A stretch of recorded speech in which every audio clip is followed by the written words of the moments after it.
Good evening, fellow Vikings and hunters, and welcome back to another episode of Viking on the Wild Hunt. Today, we're going to be introducing the system that Killer Instinct built for me to fit onto the Fatal X crossbow. When I purchased this crossbow, I did some research online, and I was unable to find string stoppers that would fit the Fatal Instinct crossbow.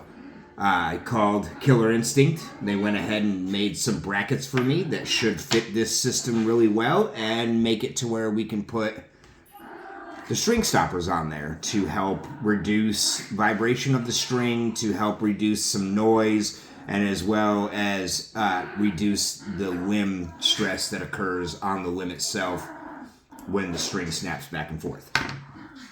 If you have your Allen wrenches from your Fatal X crossbow putting it together, they will work to put the bolts on that come with this.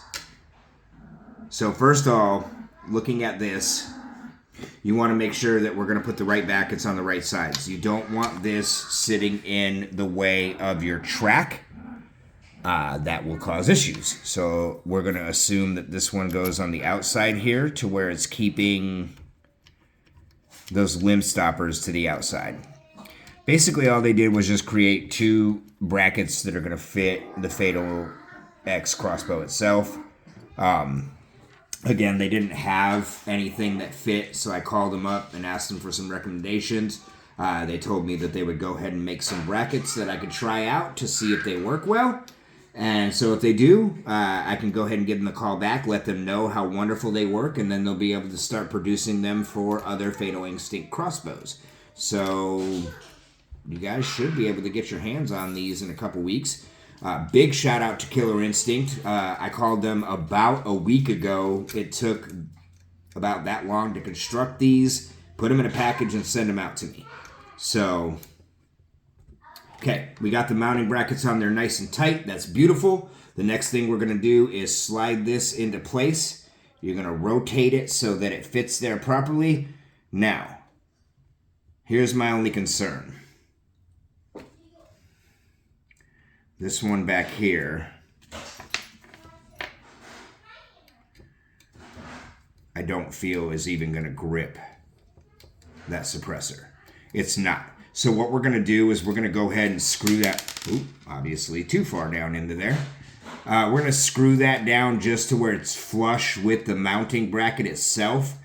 So that way when we tighten this in, if it does try to push anywhere, it will push against this other nut sitting back there flush. So we'll make it flush with the bracket itself. Now if I try to push on that, you see there's no real play there getting pushed back into there. So just right off the bat, I would probably recommend to Killer Instinct to make these a little bit longer so that they actually fit all the way through the bracket. You also want to make sure that your string is sitting as evenly on there as possible. Okay, so that's the first one. I'm going to go ahead and throw the second one in here. Okay. Go ahead and make that bolt flush again. So that way, even if it does happen to push back, it's not going to push all the way through there and really cause your string to fly very much. And then you're going to go ahead and tighten that up. You literally just want these just butt up against your string so that when you pull your string back and you pull the trigger, your string snaps, it's going to stop right here. It's not going to bounce back there a little bit, add that extra vibration. It's going to stop dead on point right there, which will help with noise suppression for one. It's also going to help with the oscillation of your arrow.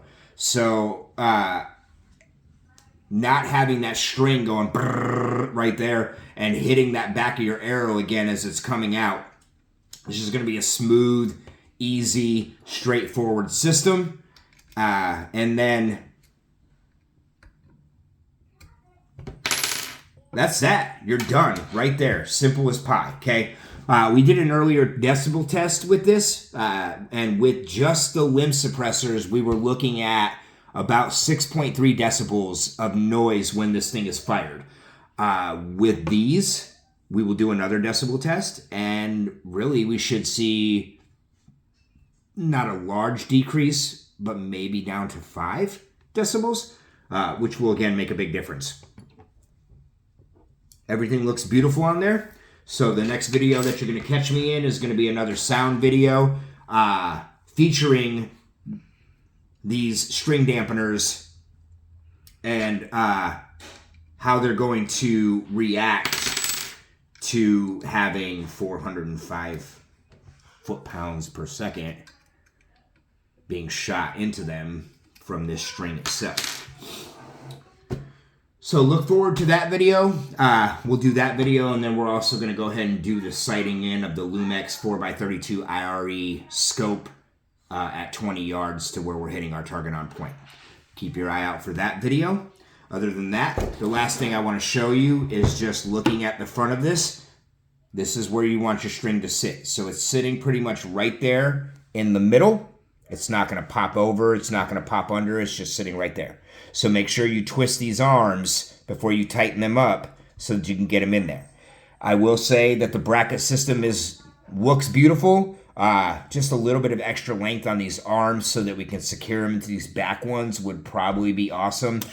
Not exactly sure what they sent these plastic pieces for. They didn't give any instructions with this. So I don't know if these are just molds for something or what the case may be with those. I don't know, maybe when I call them to let them know how the system works, they can kind of let me know if those tabs are for anything in specific, or maybe they're just to store the rods themselves in a package when you're not using them. You can see it doesn't get in the way of my rail in any way, shape, or form. It stays out to the side. Everything looks good. It really doesn't add any kind of weight to the front end of this. Let's be honest, this is less than a pound's worth of material here. So that shouldn't be a big deal. So stay tuned for the video where we show what kind of decibels this is making now with this string stoppers on there.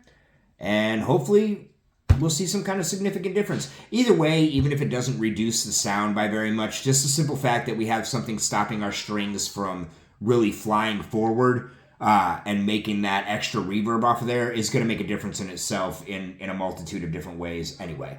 So again, stay tuned for that video. As always, like, share, and subscribe to this video. Feel free to leave comments if you want to see me do something with the crossbow or test something else out that you might be interested in. Feel free to leave a comment and I'll get those checked out. Otherwise, you guys enjoy the rest of your day and we'll catch you next time.